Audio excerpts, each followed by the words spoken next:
me ha enviado para sanar a los quebrantados de corazón, para pregonar a los cautivos libertad y a los ciegos recuperación de la vista, para poner en libertad a los oprimidos, para pregonar el año agradable del Señor. Y enrollando el libro, lo devolvió al ministro y se sentó, y los ojos de todos en la sinagoga estaban fijos en él. Amén.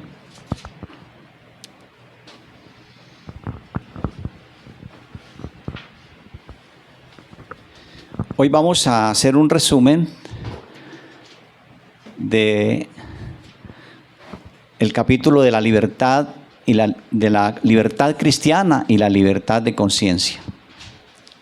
Ya esos temas los vimos, pero vale la pena hacer un nuevo resumen para que quede firme en nuestro corazón. Este tema del capítulo 21 de la Confesión Bautista de Fe lo he titulado en el primer punto, Cristo, el autor de la libertad cristiana. Y el segundo punto, los destinatarios de la libertad cristiana.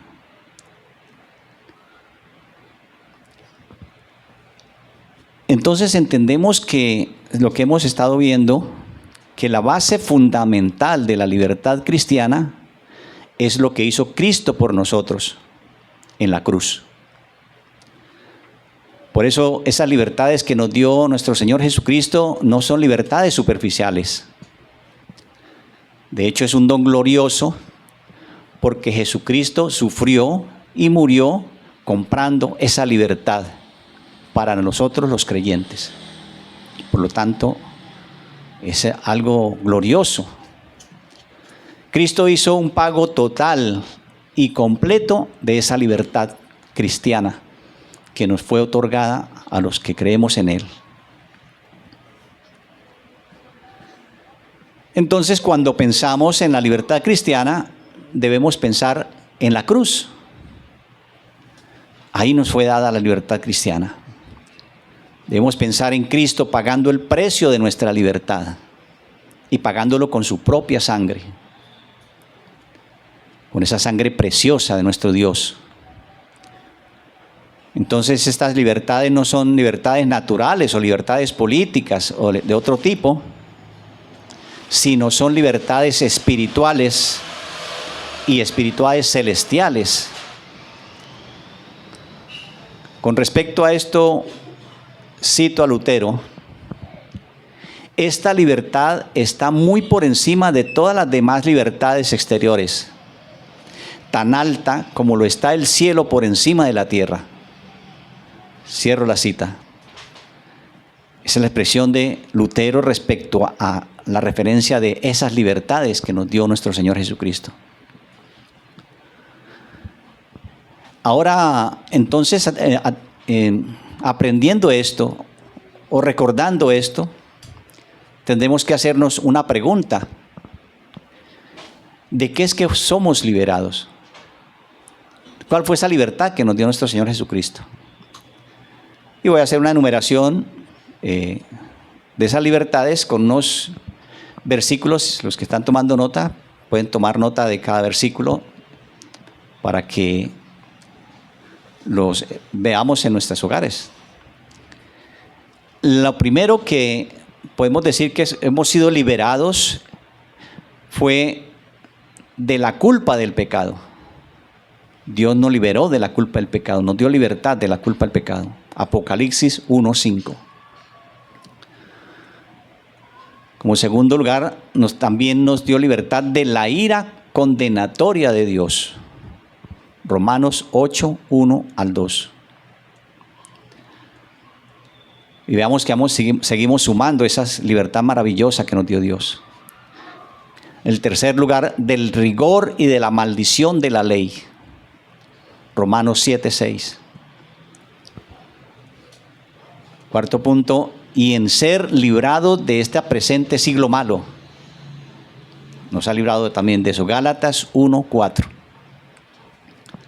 También nos libertó de la esclavitud a Satanás. Colosenses 1:13-14. Y nos rescató del dominio del pecado. Romanos 6, 12 al 14. Y nos liberó también, nos dio libertad del mal de las aflicciones. Romanos 8, 28. Ese versículo vamos a leerlo. Romanos 8, 28.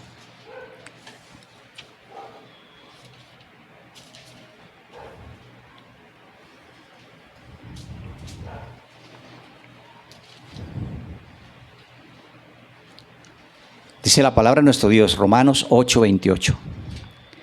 Y sabemos que los que aman a Dios, todas las cosas les ayudan a bien, esto es, a los que conforme a su propósito son llamados.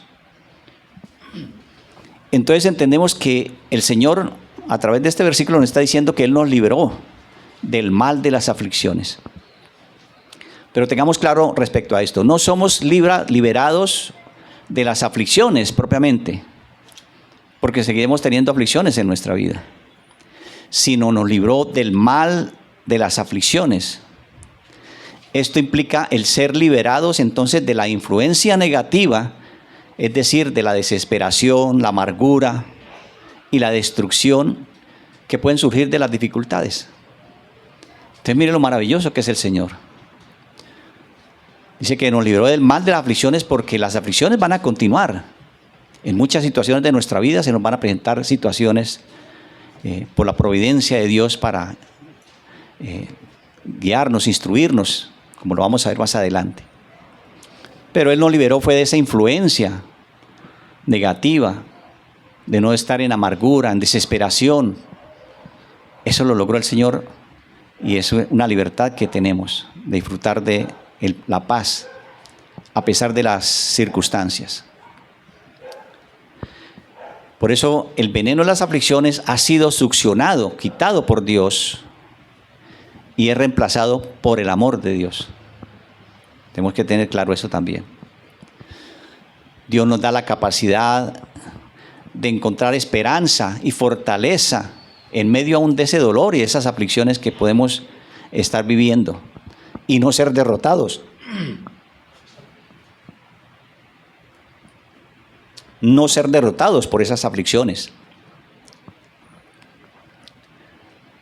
Entonces el Señor nos dice que las pruebas no son varas para castigarnos por el pecado, sino que es una medicina para curarnos del pecado. Eso lo tenemos que tener también claro. La vara es una medicina, no es las disciplinas y las circunstancias difíciles no son para destruirnos y acabarnos, sino es una forma que Dios usa para liberarnos aún del pecado y para traer disciplina a nuestra vida.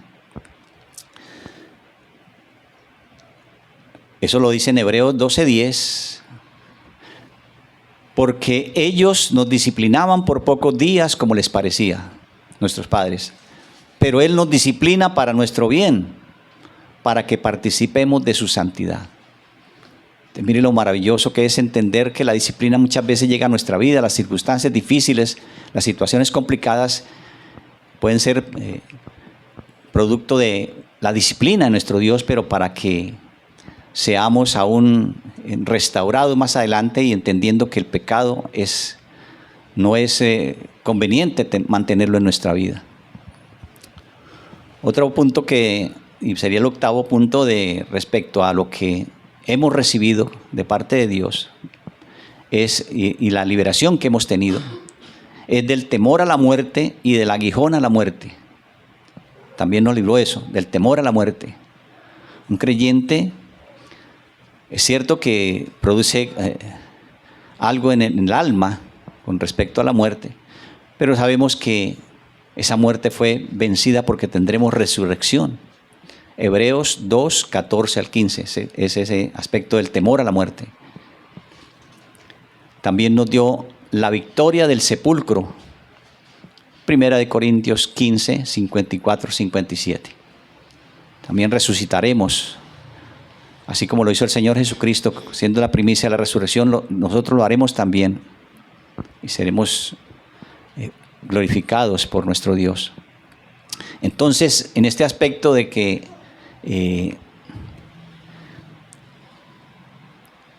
seremos victoriosos, también Él nos ha dado libertad de la condenación eterna. Él nos ha dado libertad en ese aspecto. Vamos a Primera de Tesalonicenses 1:10. Primera de Tesalonicenses 1:10.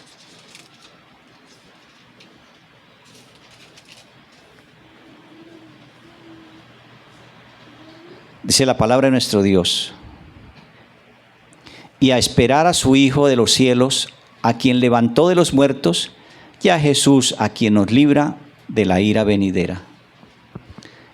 El Señor nos ha liberado, nos ha dado libertad de la condenación eterna. Es decir, esto nos quiere decir más claramente que no seremos resucitados entre los muertos solamente, sino que saldremos de las tumbas a la resurrección de la vida eterna, a la resurrección de vida y la vida gloriosa. Y no resucitaremos a la resurrección de condenación y de juicio. Entonces, el regalo maravilloso que nos ha dado el Señor respecto a que hemos sido liberados de la condenación eterna está ahí en ese pasaje explicado. Resucitaremos, pero no a la condenación, sino resucitaremos ¿para qué? Para la vida y para la gloria. No seremos juzgados ni condenados a muerte. Viendo estos regalos preciosos que nos ha dado el Señor en nuestra libertad cristiana, podemos también entonces preguntarnos si nos ha dado todos estos regalos, ¿para qué hemos sido liberados o para qué hemos sido hechos libres respecto a todas estas cosas que hemos visto hasta ahora? Entonces, no solamente fuimos libres, digamos, de la servidumbre del mal, no solamente de eso, sino que también se nos otorga plena licencia para que practiquemos el bien, para que veamos estos hechos. Entonces vamos a mirarlo en dos aspectos. O sea, hemos sido liberados de la servidumbre del mal y nos ha sido otorgado licencia para hacer el bien. Entonces hay dos aspectos bien importantes. El primero, ¿para qué hemos sido hechos libres? Esa primera regalo maravilloso es que hemos sido hechos libres para tener acceso libre a nuestro Dios. Los creyentes hemos sido calificados para entrar en la presencia de Dios, para entrar al lugar santísimo, y no por nuestros méritos, sino solo por la persona y la obra y la dependencia que tenemos de nuestro gran sumo sacerdote. Por medio de él podemos entrar al lugar santísimo, porque él es el que entró al lugar santísimo y nos dio la posibilidad de que por su gracia y por su bondad podamos también hacerlo, porque él se compadece de todas nuestras flaquezas. Podemos entrar hasta el lugar santísimo para adorar y para glorificar a nuestro Dios. Hebreos 10, 19 y 20 son versículos para estos.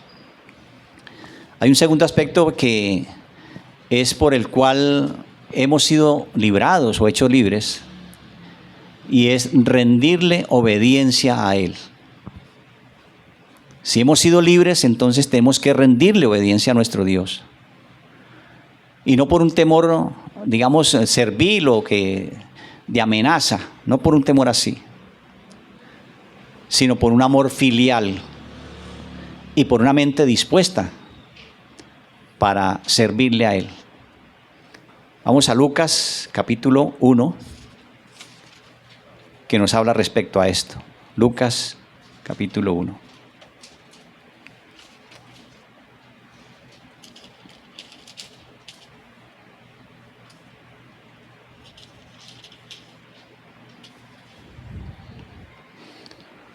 Versículos 74 y 75. Dice la palabra de Dios: que sin temor librados de la mano de nuestros enemigos, los serviríamos en santidad y en justicia delante de Él todos los días de nuestra vida. Entonces, esta es una forma extraordinaria en la que el Señor nos, y por la cual nos ha hecho libres para servirle a Él, para estar en su presencia, para entrar confiadamente al trono de la gracia. Es una gran bendición, grandes bendiciones que recibimos de parte de nuestro Dios. Por eso, estas dos realidades que hemos compartido, hay una cita de Samuel Bolton que afirma lo siguiente: así como Cristo con su sangre nos redimió de ser esclavos, así también con su obediencia y su espíritu nos ha redimido para ser hijos. Y ahora somos atraídos a servirle, no con cuerdas de temor, sino con cuerdas de amor, no por compulsiones de la conciencia, sino por deseos naturales. Así como el amor de Dios hacia nosotros fue la fuente de todas sus acciones hacia nosotros, así nuestro amor a Dios es la fuente de toda nuestra obediencia a Él. Cierro la cita. Ahí está claro lo que es el querer servir a nuestro Dios, o el servir a nuestro Dios por ese amor que Él nos brindó primero, y por lo tanto nosotros debemos, reconocer ese amor sirviéndole a Él, con una obediencia filial, una obediencia verdaderamente de amor hacia Él, no por imposición ni por temores. Vamos entonces a ver el segundo punto: los destinatarios de la libertad cristiana.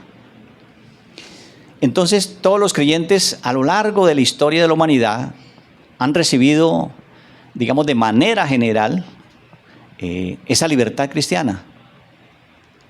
Los creyentes que estuvieron bajo la ley en el Antiguo Testamento, los santos del Antiguo Testamento, ellos también poseían las bendiciones de la libertad cristiana.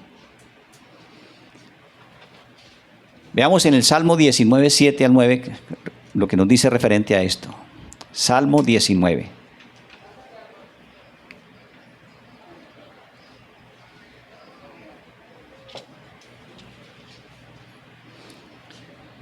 Salmo 19, 7 al 9. La ley de Jehová es perfecta, que convierte el alma. El testimonio de Jehová es fiel, que hace sabio al simple. Los preceptos de Jehová son rectos, que alegran el corazón.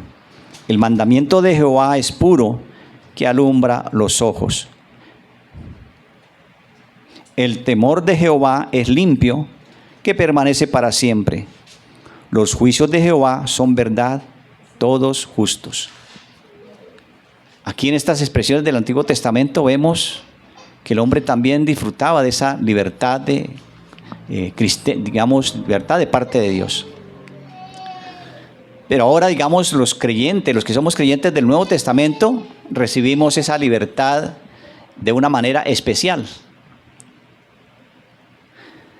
Y aunque podríamos como resumir eso, que aunque todos los creyentes de la historia de la humanidad han vivido, y han tomado de esa libertad cristiana, pues han habido unos que beben más, que se sacian más de esa libertad que otros. Por eso la confesión nos dice que los creyentes bajo el Evangelio, es decir, los santos del Nuevo Testamento, poseen estas libertades de una manera ampliada en comparación con los santos del Antiguo Testamento. Y por eso lo dice con estas palabras: pero bajo el Nuevo Testamento la libertad de los cristianos se ensancha aún más. Entonces, nuestra libertad es amplia y total, y como lo hemos visto en los puntos que estuvimos mirando, son grandes bendiciones y las tenemos muy claras. En el Antiguo Testamento posiblemente no había tanta claridad, pero el Señor, a medida del pasar de los tiempos, ha venido aclarando todas estas bendiciones. Y para nosotros, los que somos creyentes a partir del Nuevo Testamento, son libertades mucho más grandes, más amplias, más claras. Entonces nuestra libertad espiritual bajo el nuevo pacto se amplía, digamos, de tres maneras. Y vamos a verlo. Vamos a ver estos tres aspectos de la amplitud de la libertad cristiana que tenemos ahora. En primer lugar, el yugo de la ley ceremonial se quita. En la liberación del yugo de la ley ceremonial, digamos, a la cual la iglesia estaba sujeta, ya no, con esta libertad, con esta ampliación de la libertad cristiana que hemos recibido de parte de nuestro Señor Jesucristo, ya no tenemos que cumplir ese aspecto de la parte ceremonial, de las ceremonias que habían en el Antiguo Testamento. Ya somos libres de eso. Hechos 15:10. Para que tomen nota de esos versículos, para que los comparemos. En el segundo aspecto, se da mayor confianza en oración. Esta es otra forma en que se amplió esa libertad para nosotros. Se da mayor confianza en la oración y mayor confianza para acceder al trono de la gracia, como ya lo hemos visto en Hebreos 10, 19 y 20. Por el Señor Jesucristo tenemos entrada al trono de la gracia, por su misericordia y su bondad. En tercer aspecto, también se ha ampliado esta libertad que nos ha dado nuestro Dios en el Nuevo Testamento, a partir del Nuevo Testamento, en que se derrama un suministro más pleno del Espíritu Santo. 2 Corintios 3:17. Entonces nos ha sido dado de una forma amplia, maravillosa, abundante, el Espíritu Santo. En la identidad que hay digamos, específica del Espíritu de nuestro Dios, nuestro Señor Jesucristo, el Espíritu Santo viene a nosotros. Y vamos a ver en qué aspecto viene a nosotros, que es la forma donde el Señor nos ha dado esa gran bendición. Viene como el Espíritu de sabiduría y de verdad, que nos enseña que Cristo nos ha liberado. Hay también unos versículos para que tomemos nota, Juan 8:32 y 15:26. También el Espíritu de Cristo es el Espíritu de libertad, que pone sobre nosotros un yugo fácil y pone sobre nuestra vida un yugo suave, digamos, ligero. Pone sobre nosotros un yugo ligero. Y pone un yugo ligero porque es como nuestro humilde Salvador, como nuestro Señor Jesucristo. Mateo 11:30. También el Espíritu de Cristo es el Espíritu de adopción que nos asegura nuestra filiación como hijos. El Espíritu Santo es el que nos asegura, nos da la seguridad de que somos hijos de Dios. Él nos da el espíritu de adopción, Romanos 8:15 al 16. Y como somos hijos, también entramos a ser herederos. El Espíritu Santo nos dice que somos hijos y que somos herederos de todas las riquezas que Cristo Jesús nos da, nos otorga. Él nos garantiza nuestra herencia, Efesios 1:13 al 14. El Espíritu de Cristo también nos da espíritu de comunión. Él derrama sobre nosotros el amor de Dios nuestro Padre y nos da a conocer el amor de Cristo, que sobrepasa todo entendimiento, todo conocimiento, para que seamos llenos de esa plenitud de Dios. Eso nos lo da con el espíritu de comunión que tenemos, esa relación que nos estableció con nuestro Padre.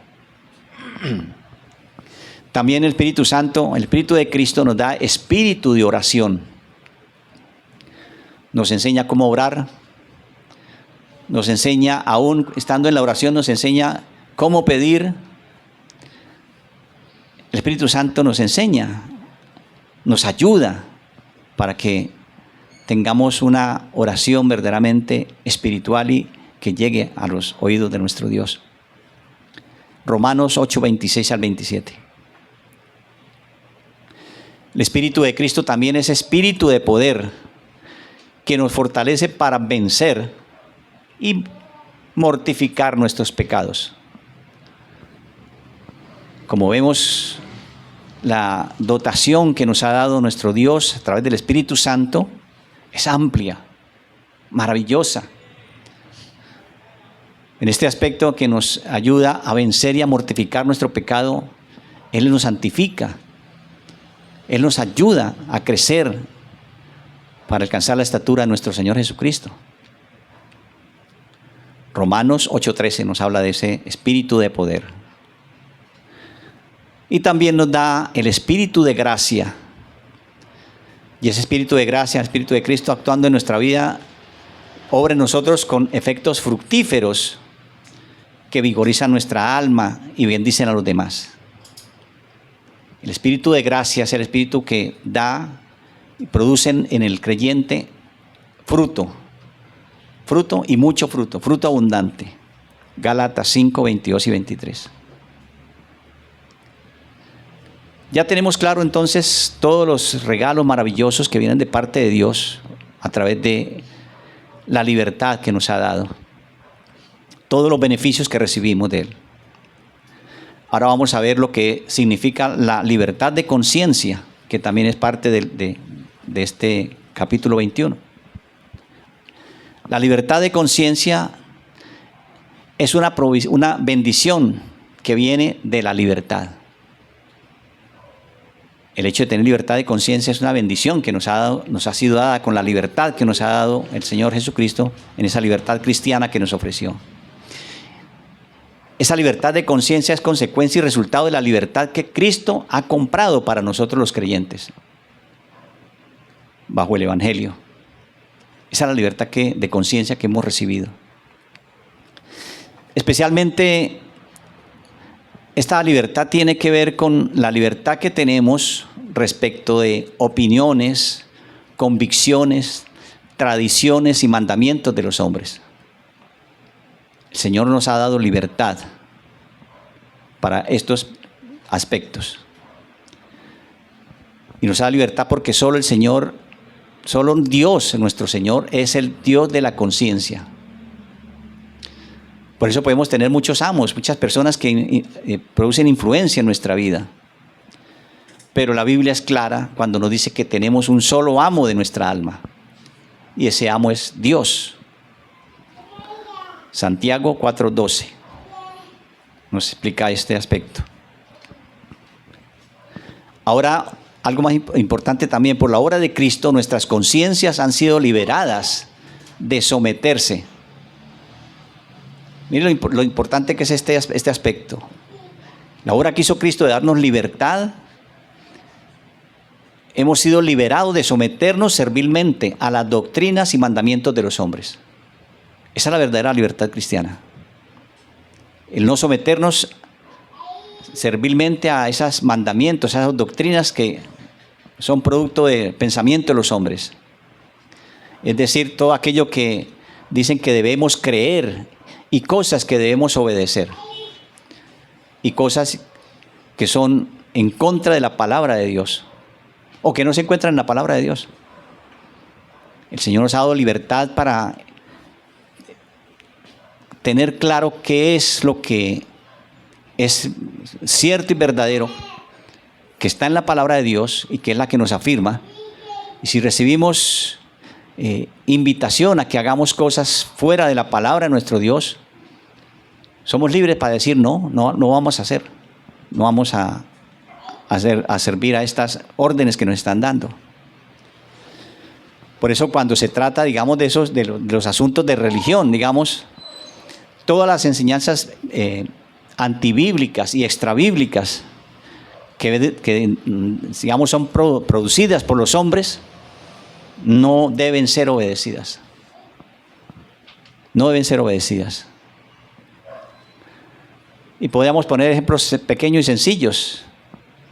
Un ejemplo antibíblico es que se nos puede ordenar, como en el caso de Nabucodonosor, postrarnos y adorar la estatua de oro del rey o de una imagen cualquiera. Por ninguna orden ni por ningún superior debemos postrarnos ni adorar estatuas o ídolos. Eso es antibíblico. Por lo tanto, debemos desobedecer esas órdenes, como lo hizo Daniel. Un ejemplo extrabíblico es que se nos puede incitar a caminar como, digamos, por la tradición que ha marcado gran parte del mundo. Y viene aún desde el mismo ejemplo de los fariseos, ¿cierto? Cuando decían que era necesario lavarse las manos para tomar alimento. Entonces, esas órdenes, esas enseñanzas extrabíblicas no deben ser obedecidas. Este pasaje de los fariseos, hablando de que por qué ellos tomaban la comida con manos impuras, manos sin lavar, está en Marcos 15 y Marcos 7. Entonces, entendiendo esto, por el contrario, debemos que es ser cristianos de solo escritura. Solo escritura en nuestras creencias y prácticas.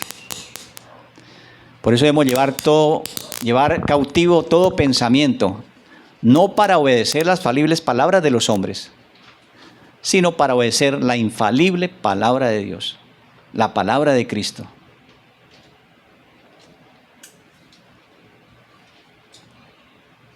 Martín Lutero dijo, abro la cita, a menos que me convenza la Sagrada Escritura o una razón evidente, no puedo retractarme porque mi conciencia está cautiva de la palabra de Dios y actuar en contra de la conciencia no es correcto ni seguro.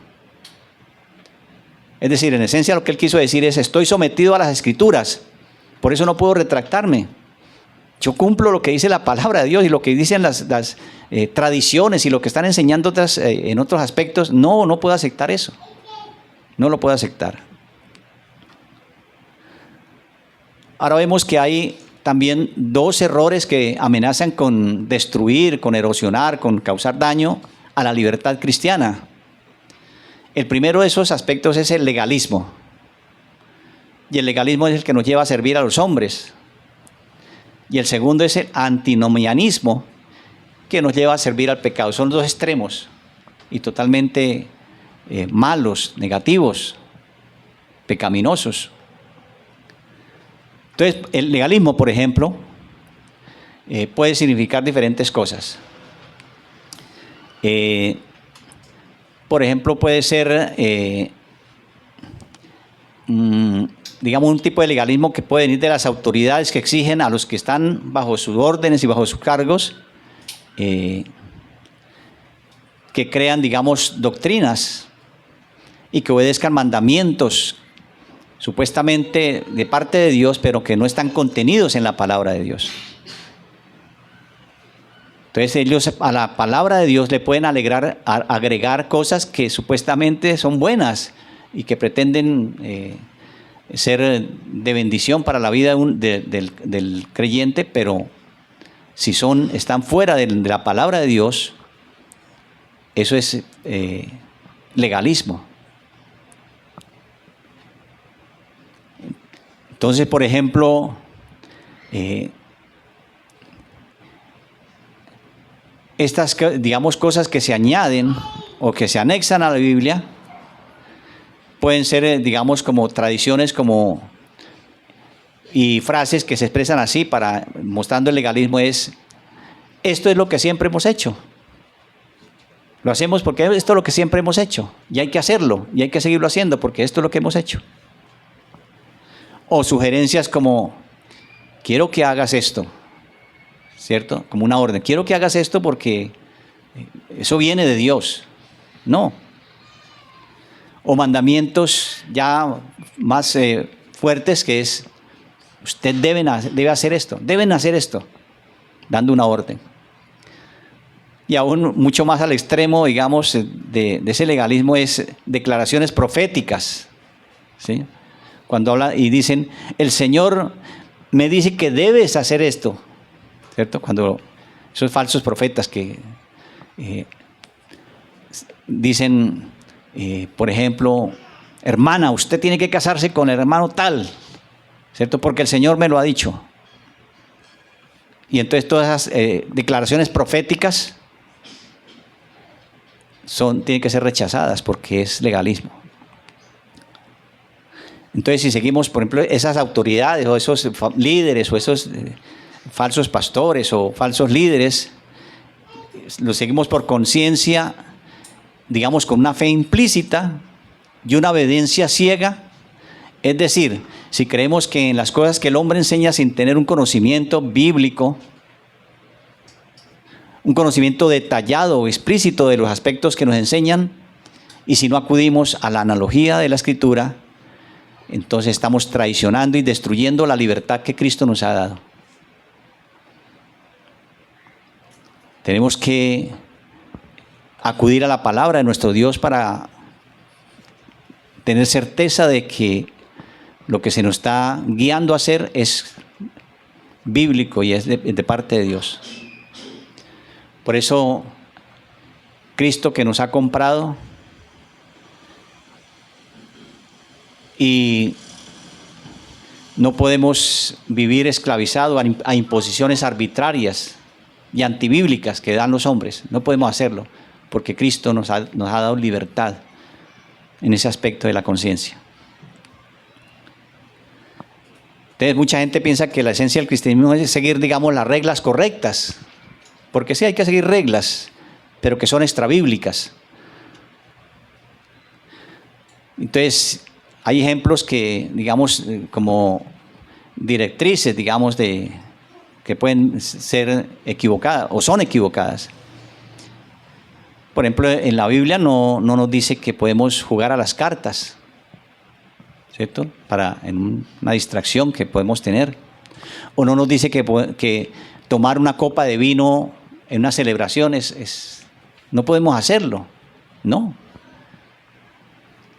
Entonces, esas reglas correctas, supuestamente, que son antibíblicas, extrabíblicas, no tenemos razón para cumplirlas. Y toda esta razón que nos entendemos del legalismo, la misma Escritura nos la señala. Mateo 23:4. Vamos a leerlo. Mateo 23:4.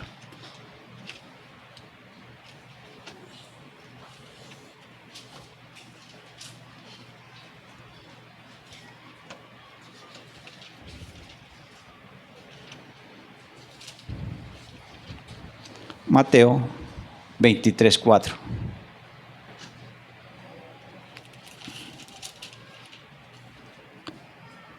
Porque atan cargas pesadas y difíciles de llevar y las ponen sobre los hombros de los hombres, mas ni aún con su dedo las quieren mover. Ahí está claramente la radiografía de lo que es un legalista y lo que pretende hacer, colocar cargas que muchas veces no los quieren llevar sobre sus hombros. Por eso la palabra de Dios nos invita a que no podamos ceder ante los legalistas. Porque en 1 Corintios 7:23 dice, por precio sois comprados, no os hagáis siervos de los hombres.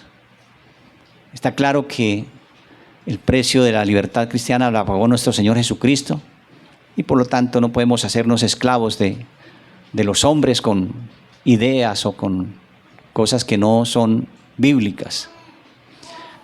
Ahora, en el segundo aspecto del antinomianismo, es de evadir, digamos,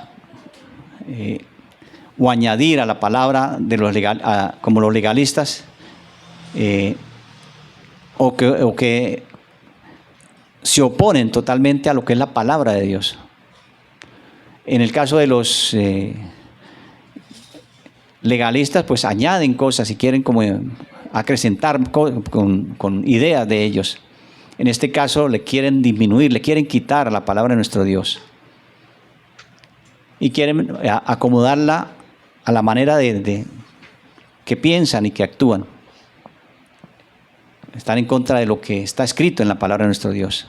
Es decir, ellos pervierten la gracia de Dios viviendo con libertinaje, con inmoralidad, ¿cierto? Como lo dice Judas 1:4, para que tomen nota. Para terminar, vamos a ver dos aplicaciones. La libertad cristiana nunca debe ser usada como una puerta abierta al pecado. Tengámoslo claro. Esa libertad no nos da la puerta abierta para hacer lo que es indebido, sino que debe ser siempre vista como una amplia avenida para el servicio. No para el pecado, sino para el servicio. Cristo nos ha liberado de la esclavitud de la impureza y de la corrupción, del pecado y de la iniquidad. ¿Para hacernos qué? Siervos de Dios. Y hacernos siervos los unos con los otros. Es la invitación que da tan especial. Debemos servir a Dios, pero también debemos servirnos unos a otros. El Señor rompe el yugo del pecado de nuestros cuellos para poner sobre nosotros su yugo de servicio. No somos libres para pecar, sino que siempre seremos libres para servir. 1 de Pedro 2:16. Segunda aplicación, llenémonos del asombro de la obra de nuestro Señor Jesucristo, hecha en cada uno de nosotros. Tengamos entonces la seguridad de nuestra libertad en Cristo. Seamos agradecidos. Seamos agradecidos de ser esos escogidos del nuevo pacto, los santos del nuevo pacto. Y comprometámonos al servicio con Cristo, o al servicio de Cristo mejor. ¿Y por qué debemos comprometernos al servicio de Cristo? Porque Él nos ha liberado para hacernos su pertenencia, para hacernos suyos.